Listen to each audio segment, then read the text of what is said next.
Okay, so I'm going to show you a short video which is going to make it a little more clear why exactly people use spectacles. Okay, so can you see what is happening in this video? Imagine that you are someone who wears these spectacles. Look at the world outside of the spectacles. Look at the world without the view of the spectacles. Can you see the world clearly? Or is it like blurred and you can't really make out anything properly? It's blurred, right? But when you look through the spectacles, everything has that HD quality or that 1080p that you turn your video to, right? So basically, for a person who has certain eye defects, like whose eye lens is not as flexible and it cannot become thick or thin when the eye needs it to, they need an external lens of the spectacles to help them see clearly. And when they see through the spectacles, the image is formed at the right position on the retina, where a real and inverted image is formed of the object, and they are able to see the image absolutely clearly. Okay, so this video should make it clear to you how people with spectacles can see. That is completely dependent on the person. Like someone might be able to see a little more clearly than that, but not as blurred as this, but it's not still perfect vision as you want it, right? So with the spectacles, they get absolutely clear, crystal clear vision. Okay, the next topic that we're going to be studying is refractive defects of vision. Okay, so the next topic that we're going to be studying is refractive defects of vision. Okay, so what are the refractive defects? Basically, refractive basically means the refraction that happens through the eye lenses. That's pretty obvious. Defects in vision obviously means that the problems or the difficulties that are there in case of vision, which prevents a normal person to have a healthy eyesight or a proper clear eyesight. Okay, so there are three types of defects that we're going to be studying right now, and for this you need to keep the two concepts that we studied in mind about the least distance of distinct vision and the far point, that is a near point or the far point. So the least distance of distinct vision is 25 centimeter, which is called the near point, and the far point is known as infinity for a normal healthy eye. Okay, now let's see what the three defects are. So the three defects are basically myopia or nearsightedness, hypermetropia or farsightedness, and presbyopia. Now, what exactly is myopia or nearsightedness, hypermetropia, farsightedness, or presbyopia? We are just going to see that. Okay. Now, first we are going to study about myopia. What exactly happens with myopia is that the person is only able to see, the person who has myopia is only able to see objects that are near to them. Okay, like a person is able to see something kept at 25 centimeters, 30 centimeters, etc. But an object that is at its far point, at the far point of the eye, what is the far point? That is infinity, right? The person is not able to see those objects clearly, right? So now if you think about it, no one is able to see objects like super far away from you. Like if something is like 2 kilometers away from you, you will not be able to see it. So that doesn't mean that all of us have myopia. That's not what I'm trying to say. What I'm trying to say is, even if not infinity, but even if it's a considerable, say 2 meters or 3 meters, even someone standing 2 or 3 meters away, which people who don't have eye defects are able to see clearly, people with myopia are not. Okay, let's see what your PPT says. We'll keep making sense of it. So it says that a person with myopia can see nearby objects clearly, but cannot see distant objects distinctly or clearly. Okay, so what happens in this case is, when the light rays, if you can see the first ray diagram here of the eye, the light rays come through what is the opening from where the light rays come in? It is the pupil.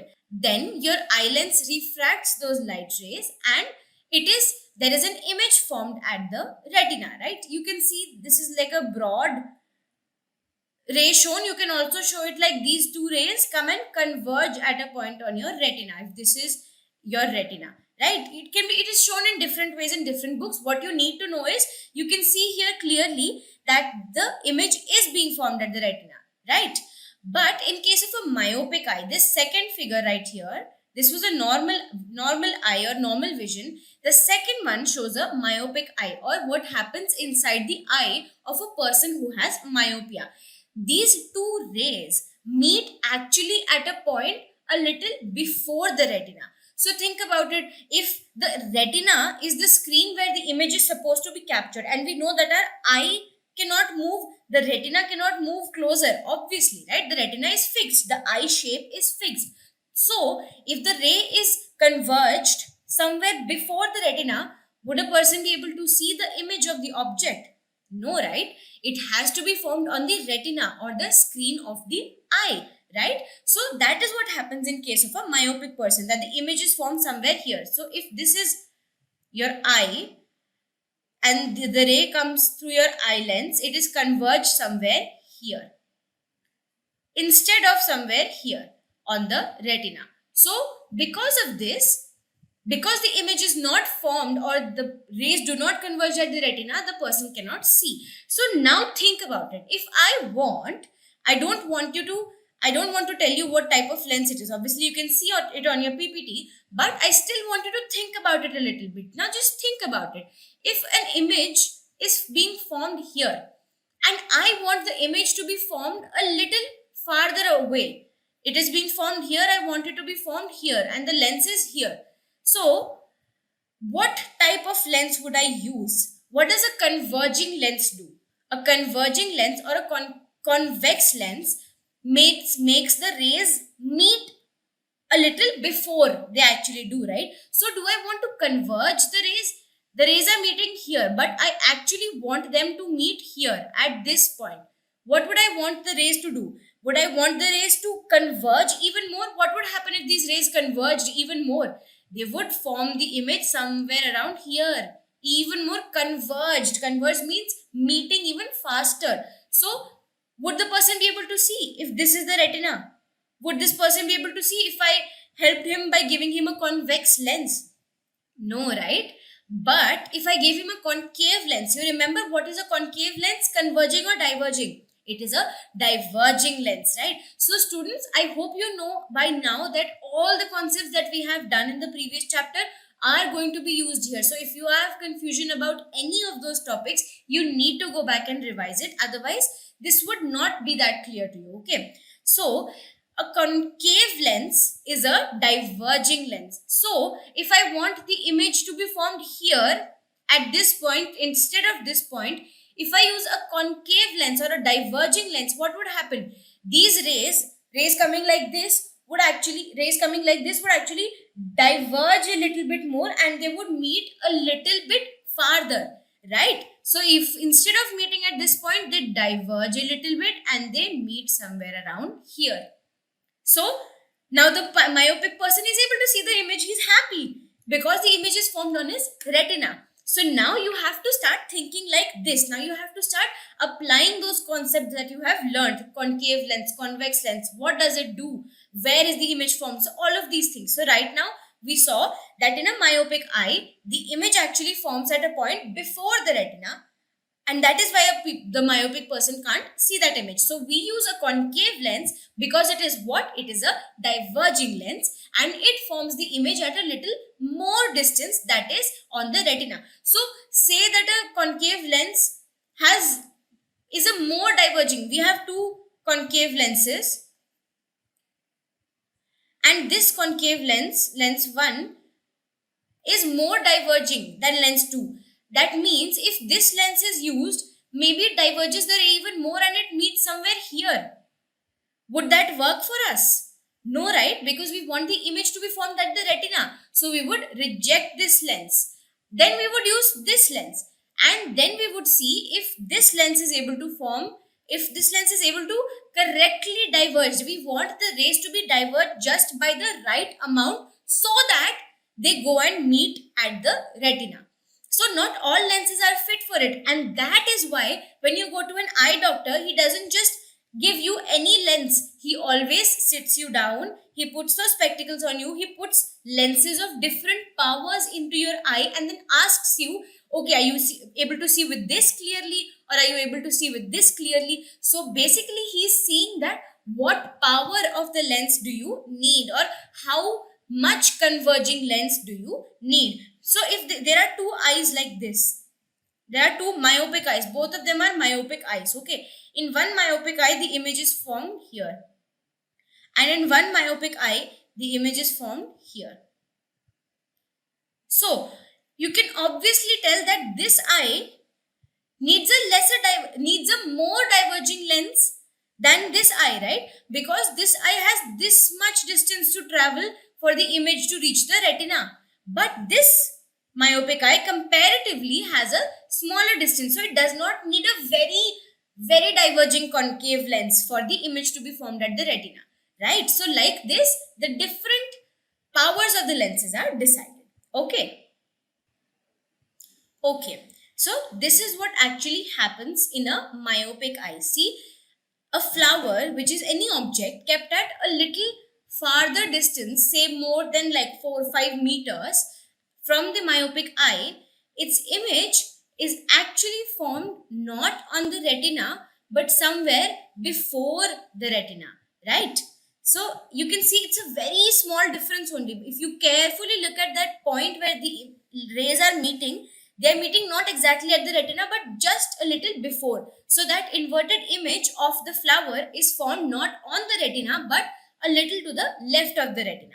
Okay. So that is what happens in case of a myopic eye. Okay. The image is formed before the retina. Great. Now, the second type of eye defect was hypermetropia or farsightedness. Now, how I like to remember is because myopia is a smaller word, so it's like nearer to you, like a small word is nearer to you than a farther word. So I like that. I like to remember that myopia is nearsightedness, smaller word, so it's nearer to me. And hypermetropia is a bigger word, so it's going to be far from me, so it's farsightedness. So this is just a little tip or a trick for you to remember what is myopia and what is hypermetropia, like which one is which. And then obviously you will know that if it's nearsightedness, that means a person can see nearby objects and not far objects. And in case of hypermetropia, I'm sure you've already guessed that people can see far away objects but not objects near to them. Okay, so let's read in your PPT here. It says that a person with hypermetropia or hyperopia, okay, it's hyperopia, it's also called that, can see distant objects clearly but cannot see nearby objects clearly. So if something is kept at the near point of a person with hypermetropia, what is the near point or least distance of distinct vision? It's 25 centimeters. I told you this, okay. So if something is kept at 25 centimeters, for someone who has a healthy eye, say you and me, no, we can clearly see something kept at 25 centimeters from our eye. But for a hypermetropic person, they are not able to see that at 25 centimeter distance. If it's at a much farther point from their eye, say 4 meters, 5 meters, then they're able to see that thing clearly, okay. Now, in case of hypermetropia, what happens is this image is actually wrong. This is actually myopia. We just studied, right? Look, the image is formed before the retina. In case of hypermetropia, what happens is if I have to draw an image just like your one, the one given in your PPT, if this is your eye lens, these are the rays and they go somewhat like this and they go like this. So the image, or if I have to draw it in my way, if this is your eye, this is your lens,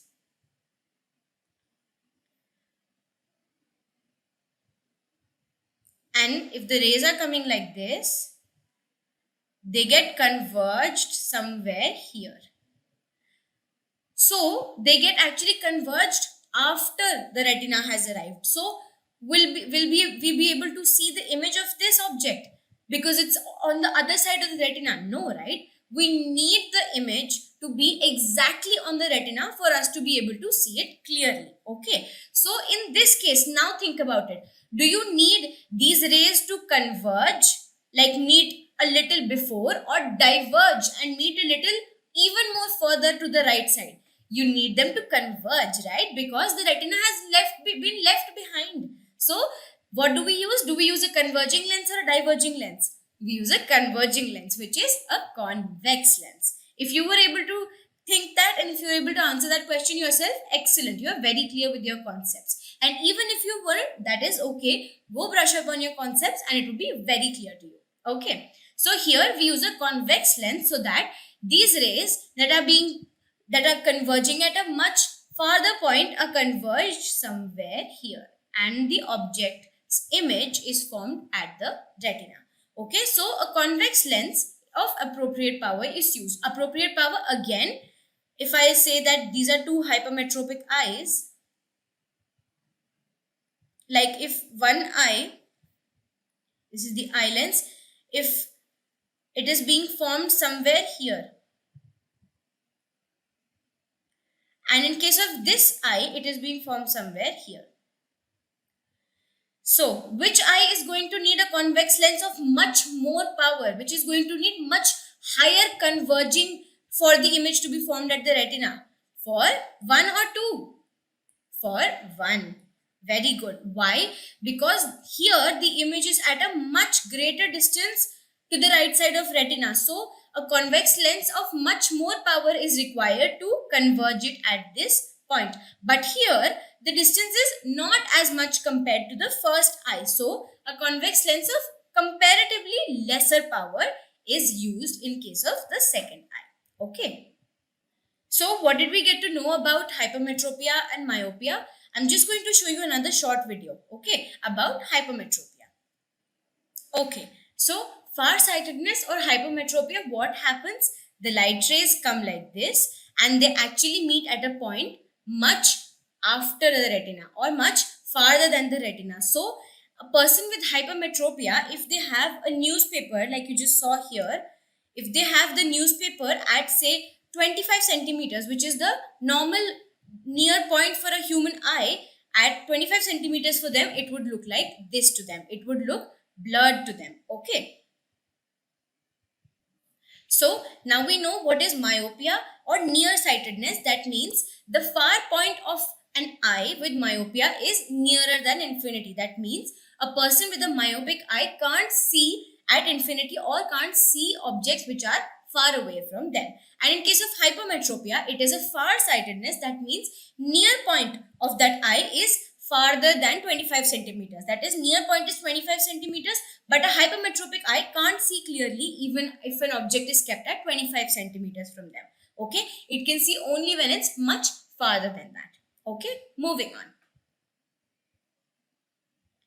Now, presbyopia is actually what happens to the eye with aging. So with age, because your eye lens has been doing so much work for so many years, because of aging and because of the passage of time, the flexibility of the eye lens basically decreases. The hypermetropia and myopia are birth defects usually, or they are caused due to some injuries or something. But presbyopia, the only difference is that presbyopia occurs due to aging and it occurs over the aging process. Okay. And do you remember what term we had learned about like the power of the eye lens to change its focal length by increasing or decreasing its width? You remember that scientific term we learned for it? It was called power of accommodation, right? So in presbyopia, basically what happens is with age and with aging, the power of accommodation of the eye lens decreases. So the eye is not able to like increase or decrease its focal length as well and as quickly as it was when it was a younger eye or it was a younger person. And what happens after that is something similar to hypermetropia, where the near point goes away or the image is actually formed behind the retina. Okay. Okay, moving on. Now, a person may suffer from both myopia and hypermetropia. So, basically, in case of a myopia, you remember which lens we used? In case of myopia, we used a concave or diverging lens because we wanted the image to be formed a little farther. But in case of hypermetropia, we used convex lens or converging lens in case of hypermetropia because we wanted the image to be formed a little bit backwards on the retina. So these are two different types of lenses, right? If I have myopia, I go for a concave lens. If I have hypermetropia, I go for a convex lens. But in some cases, in some people, they have a combination of both myopia and hypermetropia. In that case, bifocal lenses are used. And what are bifocal lenses? Bi means two and focal means focus, like the focus of the lens. So in that case, usually the lenses of the spectacles are so designed that on the above part it is a concave lens, or in the below part there is a convex lens, or it can be other way around too. Above part can be convex and the downward part can be concave depending on the person's needs. Okay, this is also something that you should know. Okay, moving on. Now, this is something that I want all of you to just have a think over, okay?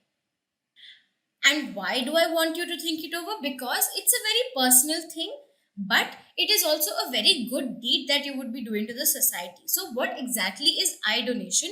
Eye donation is that a person basically signs a contract or a letter saying that after I die, I am willing to donate my eyes to someone who is blind. So just think about it. You've already lived your life looking at the beautiful colors of life, looking at the whole world, how it is. But someone who is blind does not have that privilege, right? So once you pass away, you can pass on that privilege to someone else, right? And think about how beautiful a thing that would be. Like you're giving someone this the privilege of sight, the power of seeing, right? So that is something that is very personal. It might, someone of you might like it, someone might not like it, but it is always something that you should think over. So I'm just giving you some information about eye donation. So eye donors can be of any age group or any sex. It can be a male, female, or any other gender type.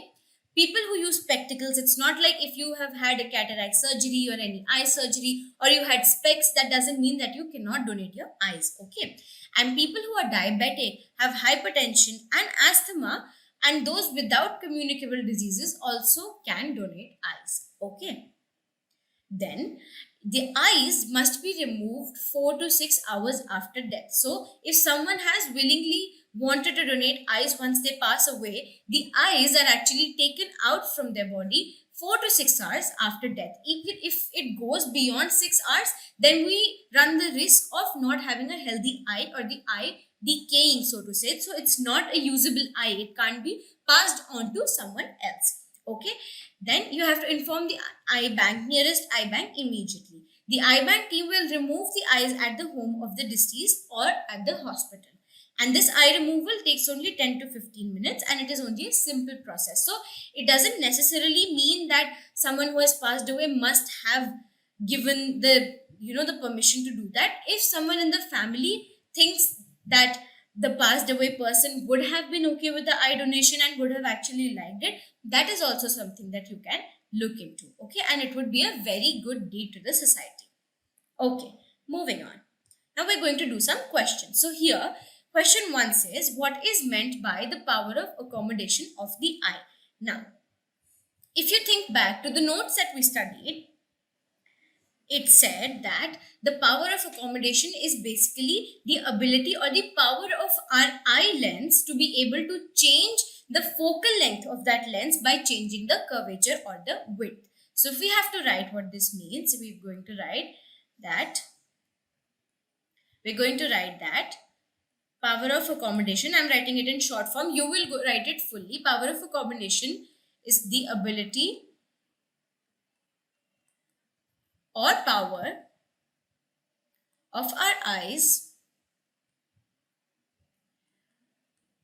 to be able to change the curvature and hence change the focal length of the eye.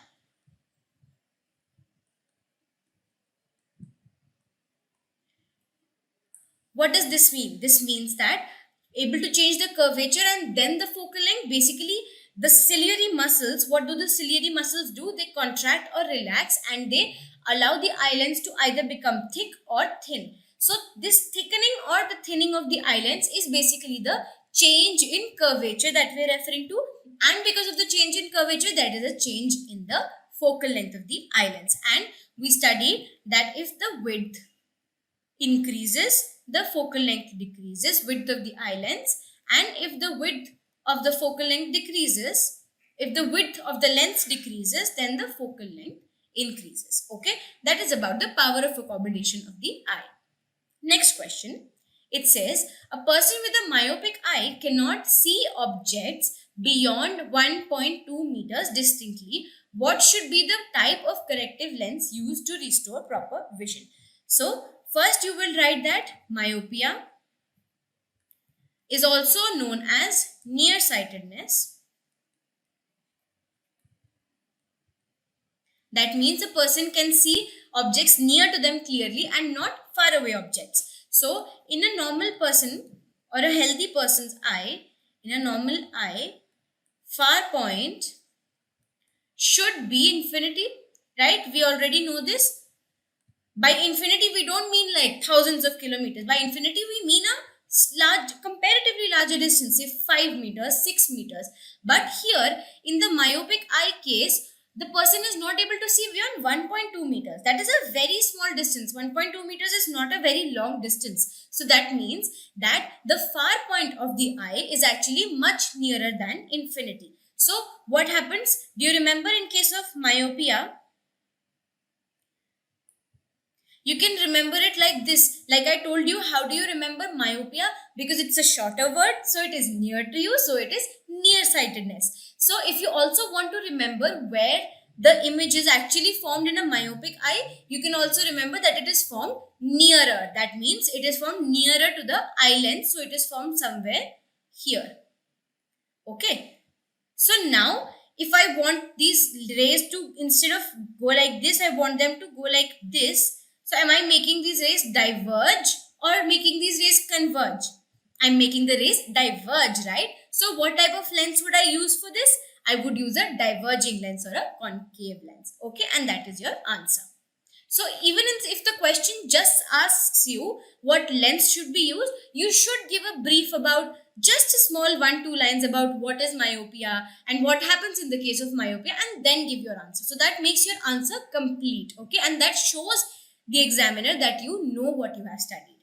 Okay. Now, the next question says, what is the far point and near point of the human eye with normal vision? So we already know that the far point of the human eye is supposed to be infinity, and the near point of the human eye, or the least distance of distinct vision, is 25 centimeters. All right, great. Now, the next question says, a student has difficulty reading the blackboard while sitting in the last row. What could be the defect this child is suffering from, and how can it be corrected? Now think about it. Just think about when you used to sit in the last row of your classrooms. I know it's been some time, but I'm sure you still remember it. When you used to sit in the last row, was the blackboard close to you, or was the blackboard far away from you? The blackboard was far away from you, right? So this person, this child, is not able to see far away objects. So does he have myopia or does he have hypermetropia? He is not able to see far away objects. That means he is nearsighted. Nearsightedness means that they are able to see nearer objects clearly, or in other words, they are not able to see farther objects clearly, right? Makes sense? So this child actually has myopia or nearsightedness. You will write it like this.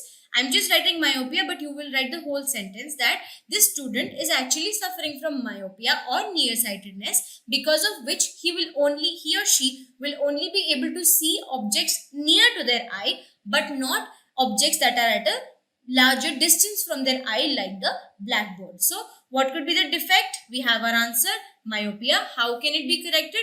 Think again back.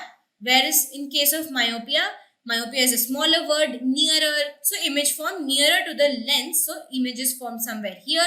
We want the rays to diverge, form on the retina. So we use a diverging lens or a concave lens. So how can it be corrected? By using a concave corrective lens in the spectacles. Okay.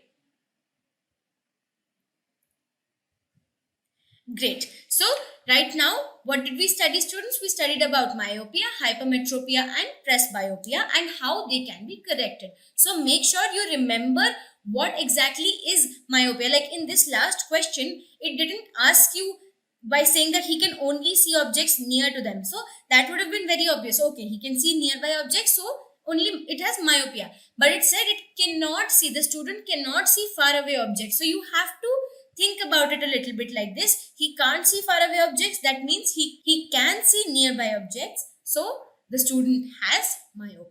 Okay. So students, we have studied all about the eye and the defects in eyes. And now in the next class, we are going to start with the topic refraction through a prism. Okay. I hope you enjoyed this lecture, students. Thank you and take care.